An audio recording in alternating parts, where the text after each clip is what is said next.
안녕하세요. 복 있는 사람이 즐기는 OQT 오늘의 큐티입니다. 오늘 함께 묵상할 말씀은 요한복음 5장 30절에서 47절까지의 말씀입니다.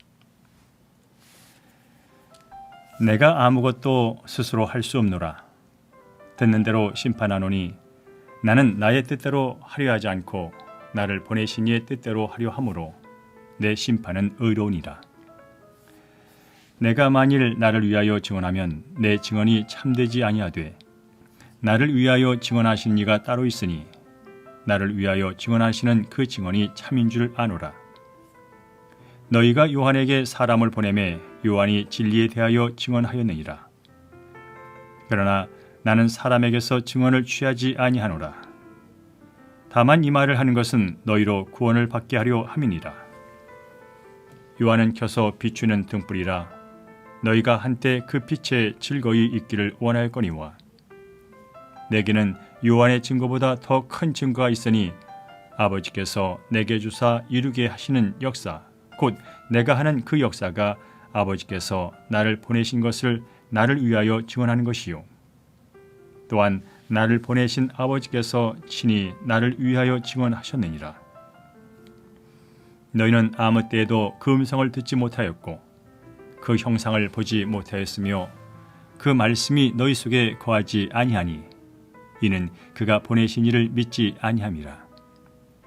너희가 성경에서 영생을 얻는 줄 생각하고 성경을 연구하거니와 이 성경이 곧 내게 대하여 증언하는 것이니라.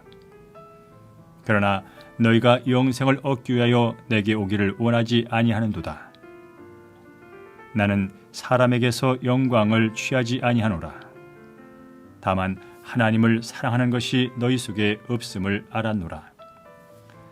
나는 내 아버지의 이름으로 왔음에 너희가 영접하지 아니하나 만일 다른 사람이 자기 이름으로 오면 영접하리라. 너희가 서로 영광을 취하고 유일하신 하나님께로부터 오는 영광은 구하지 아니하니 어찌 나를 믿을 수 있느냐. 내가 너희를 아버지께 고발할까 생각하지 말라. 너희를 고발하는 이가 있으니 곧 너희가 바라는 자 모세니라. 모세를 믿었더라면 또 나를 믿었으리니 이는 그가 내게 대하여 기록하였습니다. 그러나 그의 글도 믿지 아니하거든 어찌 내 말을 믿겠느냐 하시니라. 아멘.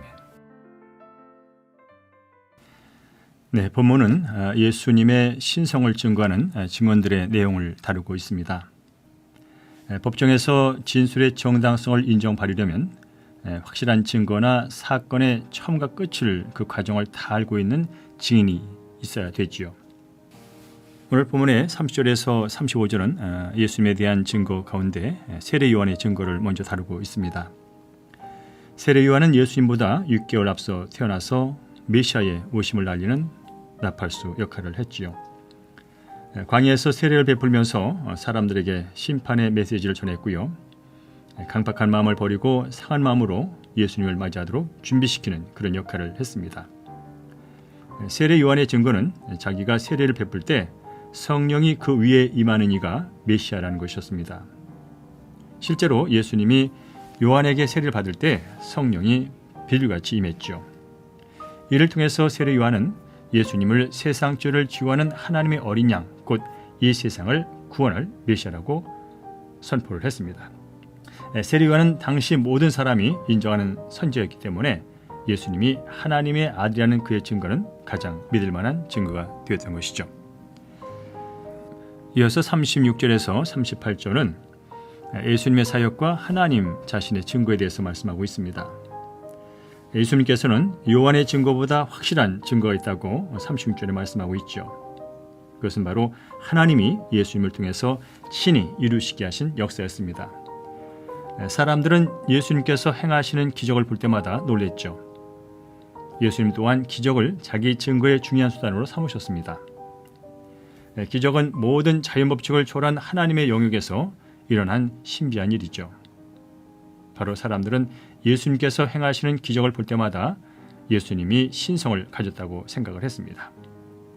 오늘 우리들도 말씀을 통해서 예수님의 기적 이야기를 들 때마다 예수님을 하나님의 아들로 인정해야 되는 것이죠. 또한 예수님께서는 자신의 신성을 증거하는 세 번째 증인으로 하나님을 들었습니다. 37절에 보니까 나를 보내신 아버지께서 친히 나를 위하여 증언하셨느니라. 그렇습니다. 하나님의 증언은 그 어떤 증언보다 강력하죠. 하나님의 증언은 그분의 말씀을 통해서 들을 수 있습니다. 그런데 사람들은 하나님의 증언을 듣지 못했죠. 왜냐하면 하나님이 보내신이 바로 예수 그리스도를 믿지 않았기 때문입니다. 하나님의 증언은 절대로 부족하지 않습니다. 성경은 예수님에 대한 이야기로 가득하죠. 문제는 예수님을 믿지 않는다는 것입니다. 그렇습니다. 성경의 구원과 기적의 말씀이 아무리 많아도 우리가 믿지 않으면 나와는 전혀 상관없는 것이 되는 것이죠. 자, 이어서 39절에서 47절까지 말씀을 함께 보겠습니다. 39절 말씀 제가 한번 읽어드릴까요? 너희가 성경에서 영생을 얻는 줄 생각하고 성경을 연구하거니와 이 성경이 곧 내게 대하여 증언한 것이니다 라고 말씀하고 있습니다. 사실 유대인들은 성경을 열심히 읽었습니다.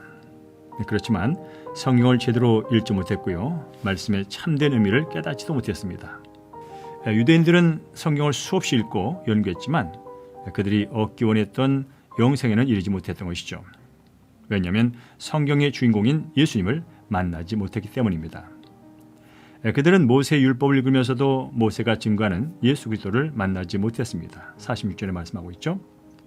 그렇다면 왜 그들은 이런 명백하게 성경에 드러난 진리를 깨닫지 못했을까요? 그것은 그들이 말씀이 지시하고 있는 바를 외형적으로 지키는 것이 전부라고 생각했기 때문에 그렇습니다. 성경을 읽으면서 성경의 주인공인 예수를 만나지 못한다면 수백 번을 읽어도 아무런 소용이 없는 것입니다. 특별히 유대인들이 예수님을 거부한 가장 큰 이유는 자기 영광을 추구했기 때문이라고 44절에 말씀하고 있습니다. 자신의 영광을 추구할수록 하나님의 영광은 빛을 잃어갑니다.